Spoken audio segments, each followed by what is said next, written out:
Ladies and gentlemen, Bitcoin has seen the beginning of its much needed correction. We predicted perfectly in the video the other day, literally in the title, 48K to 52K correction. That's exactly what we saw. We topped out in that region. We're down 15% so far. And so the big question is now, how low will Bitcoin go? Ladies and gentlemen, let's get into it.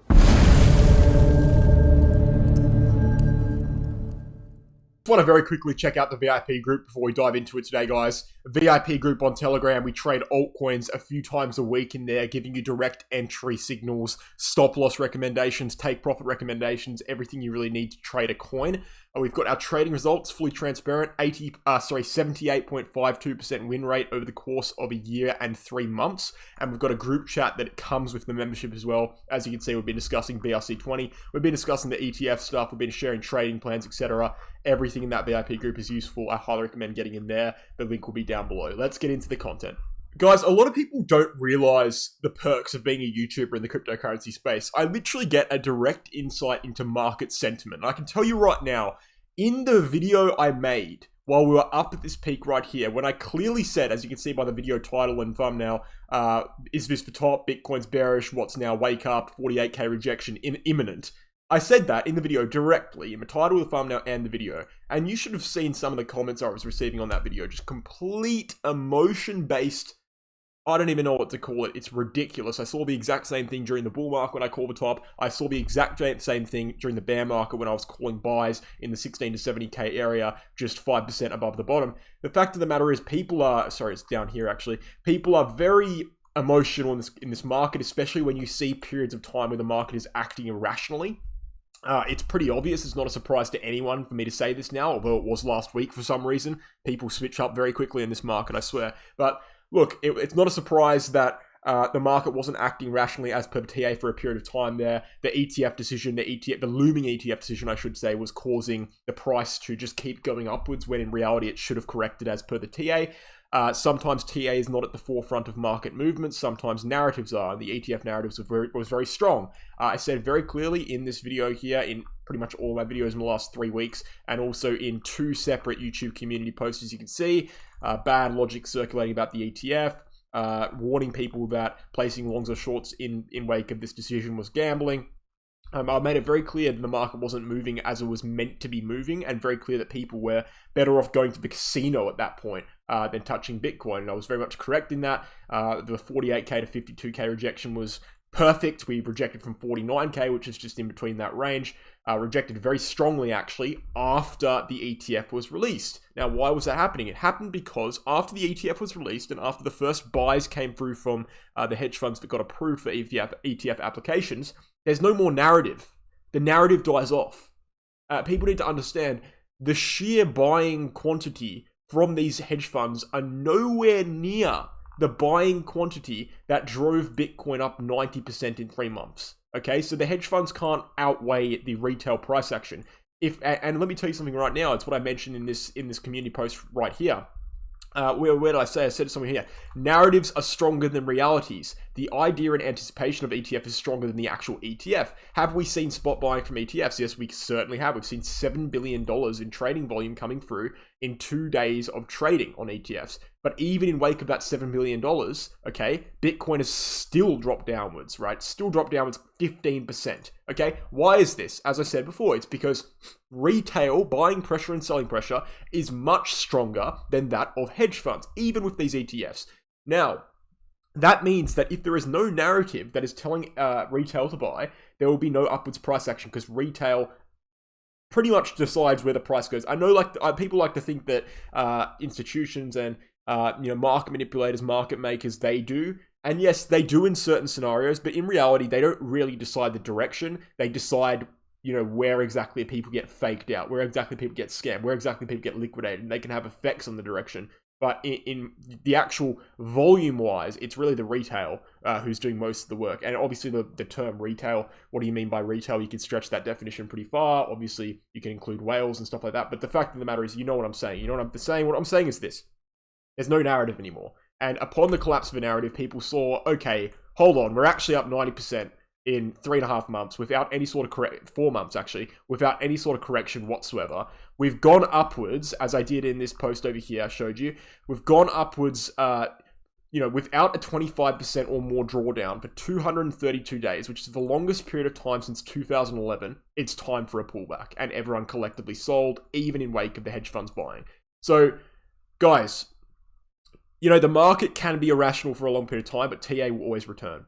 And it generally stands, as per my analysis, as per what I said over and over again, that TA generally returns, right, into the forefront of market movements at macro resistance levels, okay? Or macro support levels if you're going downwards.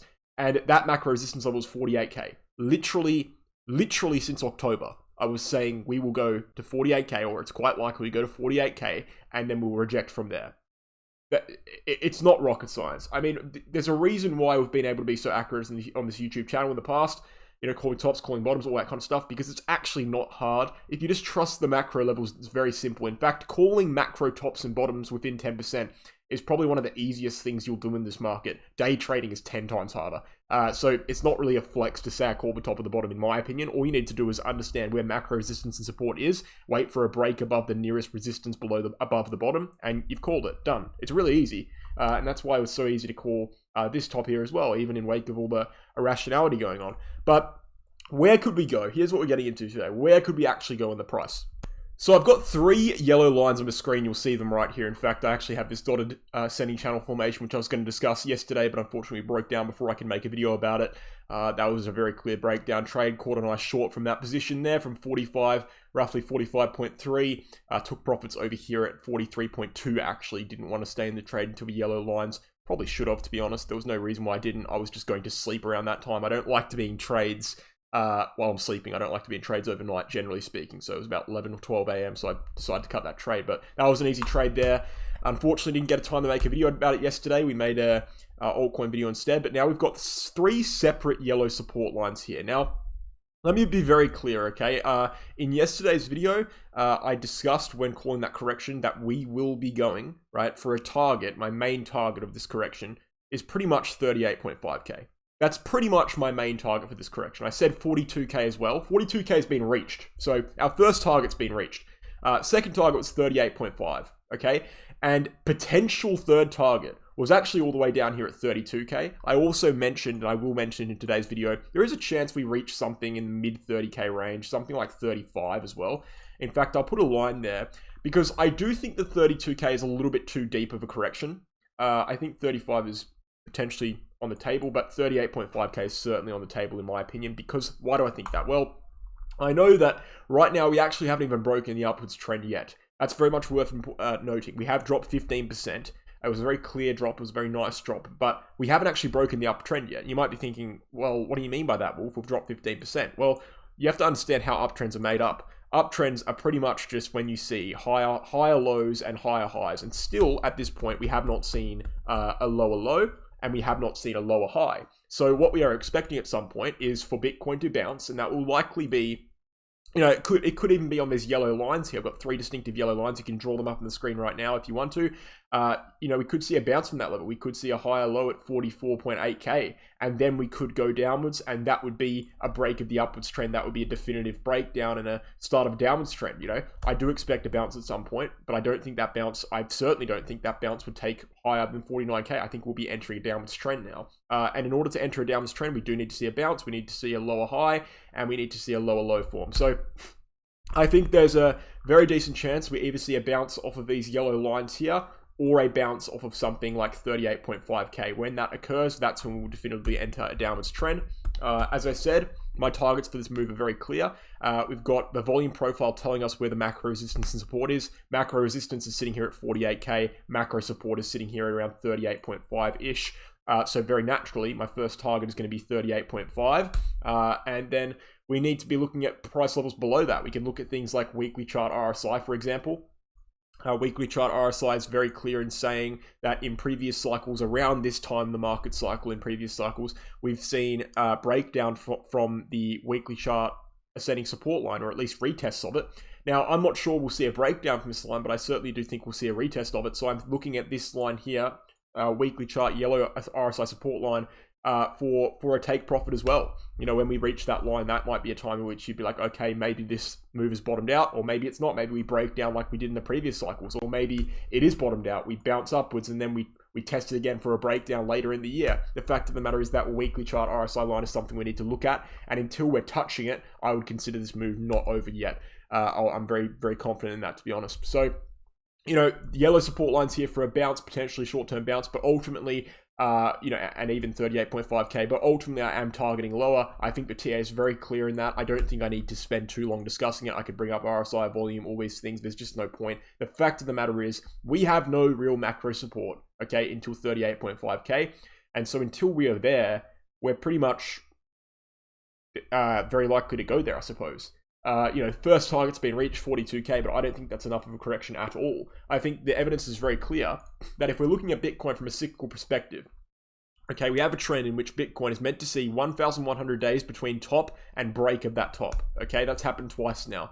And yeah, that's not 3 data points, so it's not technically a confirmed trend yet, but everything that we are seeing indicates it happening again. And right now we're moving a little bit too fast. We've still got, 10 months until we're meant to be breaking all-time highs. Of course, it's not a precise range trend, so it could happen in October, September, but realistically, it's towards the end of the year. It's January, guys. We're moving too fast. We need to slow down, right? We need to go sideways, we need to go downwards for a while, and then we can go upwards again after the halving. That would be ideal for Bitcoin from a cyclical perspective, and we have absolutely zero reason to believe that Bitcoin is breaking the cycle.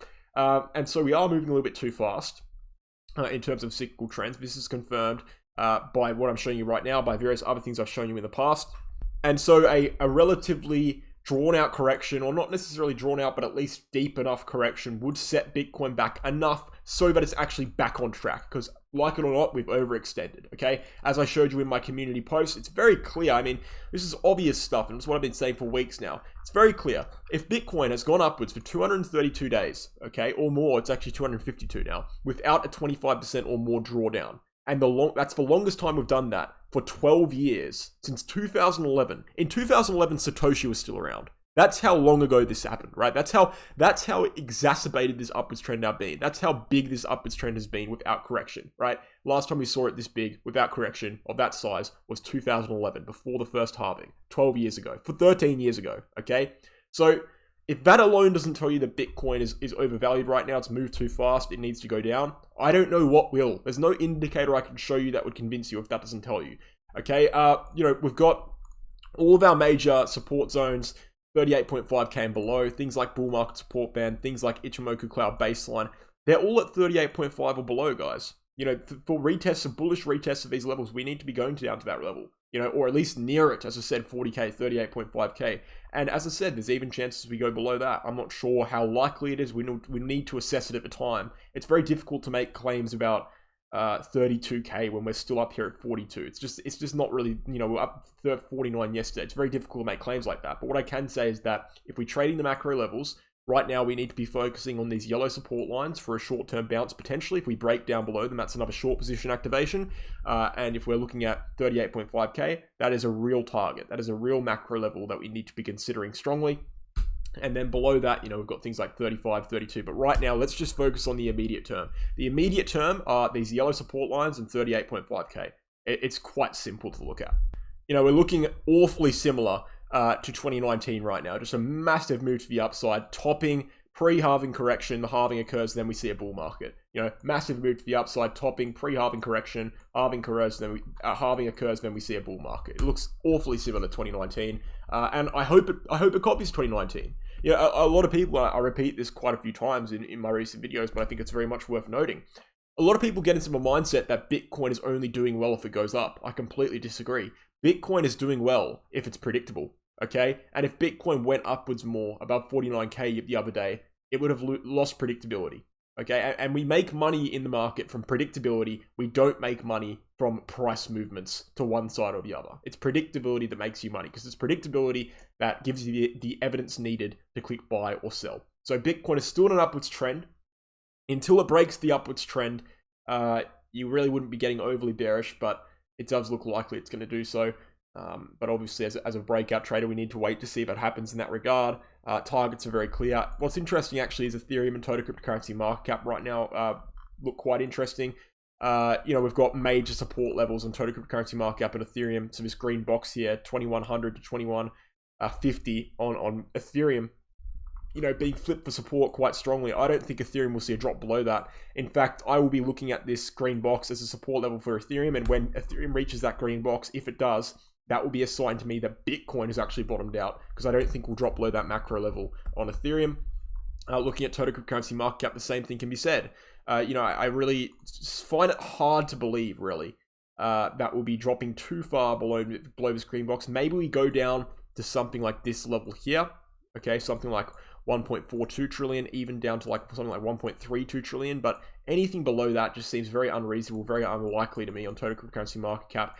Guys, we also need to note that Ethereum RSI, daily chart, is at support. So is total cryptocurrency market cap RSI, and Bitcoin is reaching these yellow boxes, these yellow lines for support right now as well. Again, this is supporting the theory that we could be seeing a short-term bounce, but look, no short-term bounce unless it goes higher than the recent top is going to take us off our trend, our prediction really, that we should be going a little bit lower here on Bitcoin, at least a little bit lower, really.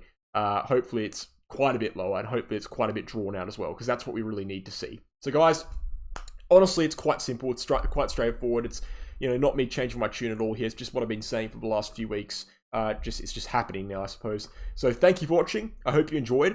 Let's check out the Bitget and Bingx exchange real quick. Bingx is global non-KYC, and Bitget is global KYC minus the USA. So take your pick depending on your geographical location there.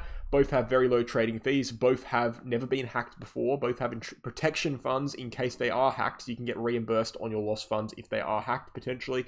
And then also, we've got 15% trading fee discounts with my referral links down below for either of these exchanges. Take your pick, use my referral link, get those discounts.